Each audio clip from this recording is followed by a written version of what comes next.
ভালদৰে লক্ষ্য কৰি আছো মাহী তোমাক মই ভাল পাওঁ সন্মান কৰোঁ কিন্তু হে বুলি তোমাক মই মোৰ জীৱনৰ সিদ্ধান্ত লোৱাৰ অধিকাৰ দিব নোৱাৰো তুমি কি কথাবোৰ কৈ আছা প্ৰীতি মই তোমাক কেতিয়া সিদ্ধান্ত দিব খুজিলো মই ৰণবিজয়ৰ কথাহে কৈছো তোমাৰ বয়স হৈছে বুলি বাইদেউ আৰু নিবিৰে কথাটো মানি ল'বলৈ টান পালেও মইতো জানো এইটো বয়সত কি অনুভৱ আহে মাহী মোৰ কি অনুভৱ আহে সেইটো মোৰ একান্ত ব্যক্তিগত কথা সেই কথা মই কাৰো লগত শ্বেয়াৰ কৰিব নোখোজো যিদৰে তুমি আমাৰ পৰা আঁতৰি মনে মনে ফোনত কাৰোবাৰ লগত কথা পাতি থাকা ফাইলত কি খুচৰি থাকা সেই কথা মই মন নকৰোঁ ঠিক সেইদৰে মোৰ ফেচবুকৰ পোষ্টৰ পৰা আদি কৰি সকলো কথা জানিব নোখোজাটোৱে মই বিচাৰোঁ মানে প্ৰীতিৰ কোনো মানে নাই আমি সকলোৱে নিজৰ নিজৰ পৰিসৰ জনাটো ভাল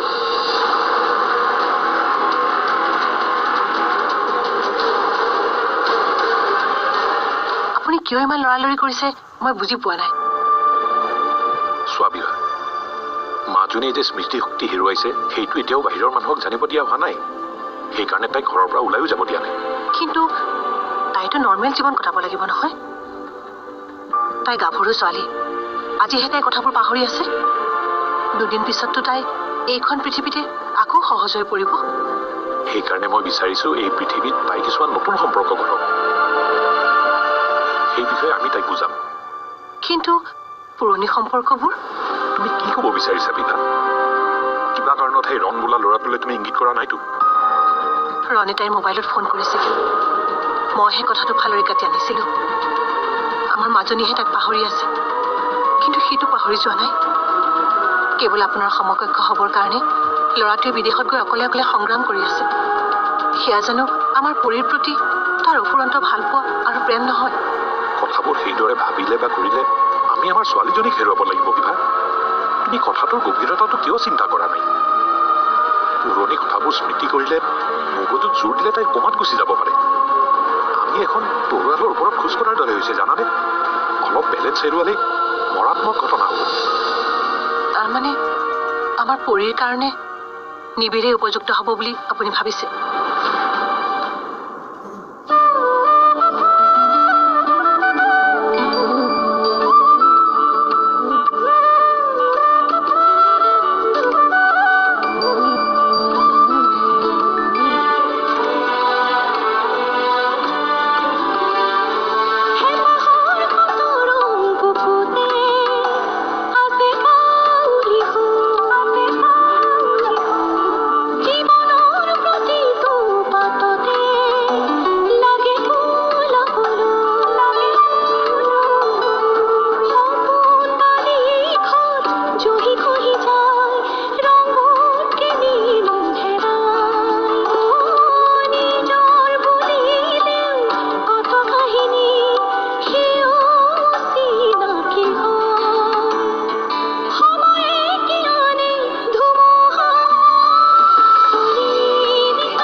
যদি আন কোনোবা আছে তই মোক কথাটো কৈ দে কেৱল মোক সুখী কৰাৰ স্বাৰ্থতে তই মোৰ সিদ্ধান্তত সন্মতি দিয়াটো মই নিবিচাৰোঁ কাৰণ এই সিদ্ধান্তটো তোৰ গোটেই জীৱনৰ কাৰণে লোৱা এটা সিদ্ধান্ত মা মই তোমাক আগতে কৈছোঁ মই কামৰ বাহিৰে বেলেগ কথা ভাবিবলৈ সময় নাপাওঁ এতিয়া আৰু বেলেগকৈ প্ৰেম কৰাৰ সময় ক'ত মা মই তোমাক কৈছোঁ মোৰ এতিয়া বিয়াত বহিবলৈ মন নাই কিন্তু মই তোমাৰ আশা ভংগ কৰিব খোজা নাই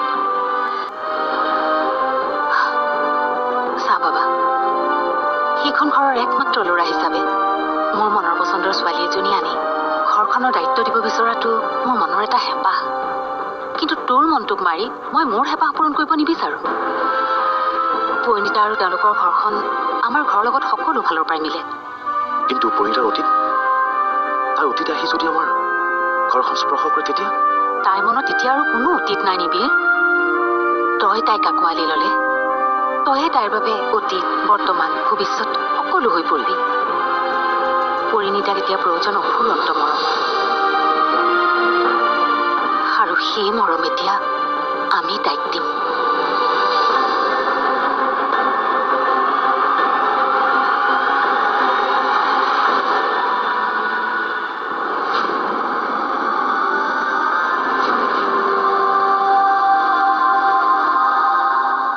ঠিক আছে, হ'ব বাৰু। আপুনি কালি অফিচলৈ আহি যাব, আমি কথা পাতি ফাইনেল কৰি দিম, হ'ব? অ'কে। কেনেকুৱা মাজনী? আগতকৈ ভাল পাইছো দেউতা, আৰু কালি চাগে মোৰ ৰিজাল্টটো দিব, গতিকে মই কলেজলৈ যাম। কোনো দৰকাৰ নাই, মই কাৰোবাক পঠিয়াই দিম ন। তুমি যাব নালাগে।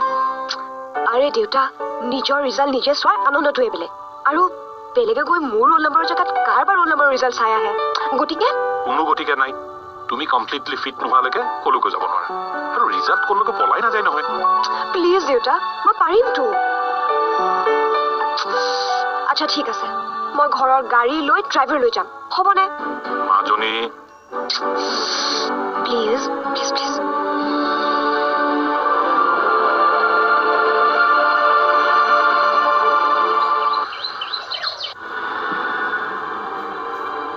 কথাটো মই বিশ্বাস কৰিবলৈ টান পাইছোঁ খুৰীদেউ, কিবা এতিয়াও নহয় নহয় যেন লাগিছে। বিশ্বাস কৰিবলৈ টান পালেও সত্যটো সেয়াই বোল। পৰিয়ে তাইক নিজৰ স্বৰূপ দেখুৱাই দিলে। পৰি যে ৰণৰ লগত নাথাকে সেই কথাটো মই কেতিয়াবা বুজিছিলোঁ। নহয় খুৰীদেউ, ক'ৰবাত যেন কিবা এটা খেলি মেলি লাগিছে, মোৰ তেনেকুৱা লাগিছে। কাৰণ পৰিক মই ভালদৰে জানিছিল, তাই অন্তত ৰণক এৰি থাকিব নোৱাৰে। পৰিক পাবৰ কাৰণে আজি মোৰ ল'ৰা মোৰ বুকুৰ মাজত নাই। কেৱল তাইৰ দেউতাকৰ লগত মিলিবৰ কাৰণে সি আজি দূৰ দেশত অকলে আছেগৈ। অথচ তাক আজি তাই চিনি নাপাওঁ বুলি ক'লে। ৰ'বচোন খুৰীদেউ, আমি ইয়াত এনেকৈ বহি জল্পনা কল্পনা কৰি থাকিলে একোৱেই গম নাপাওঁ। মই কিবা এটা কৰি সত্য সন্ধান উলিয়াম।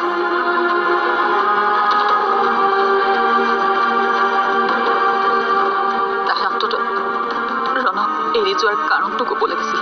হয়,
জনোৱা নাছিল কেলে বাইদেউ?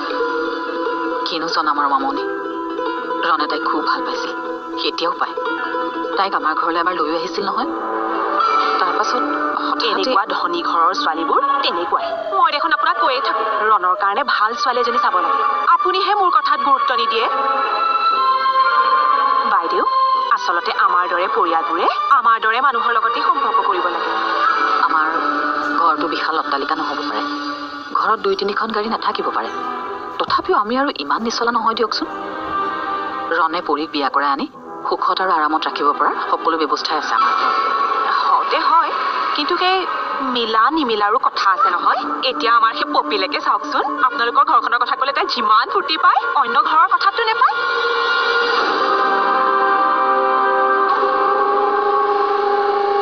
আৰে পপিওতো বেয়া ছোৱালী নহয়।